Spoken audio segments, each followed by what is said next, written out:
Hi guys, my name's Sean from Concept and welcome to another Ask the Professor. And in today's Ask the Professor, we're going to be taking a look at some of the faster moving products out of the Xpert 60 range and then let you guys make your mind up whether these products are quality or not.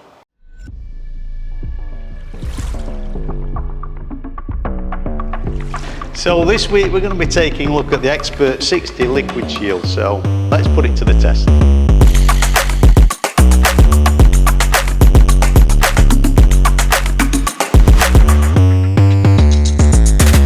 Xpert 60 liquid shields for fast protection of all your exterior trims and glass, which will give you durability, but more importantly it will stop dirt build-up and aid water repellency for months to come. So Xpert 60 liquid shield, as we said earlier, it's very quick and easy to use.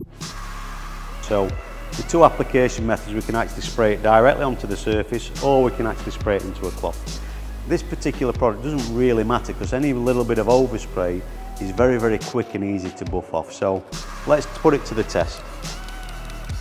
Yeah, so we apply the product directly to the surface area, move it around,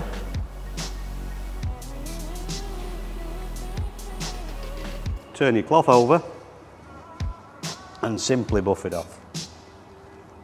Very quick, very easy, but very slippery. If we look at the top section here, we've got a little bit of overspray. Yeah, so all we need to do with that, as we've said, we just buff it off. Very quick, very easy. So as we said, trim safe, glass safe. Yeah, spray into the middle of the glass, move it around, distribute it along the surface area, turn your cloth over and then simply just buff to a finish. Yeah, so trim, door handles, chrome, aluminium. Yeah, remember it's a speed detailing coating that will condition and protect all exterior surfaces, all exterior finishes. Very quick, very easy, very simple to use. That is your Xpert 60 liquid shield. Don't leave home without it.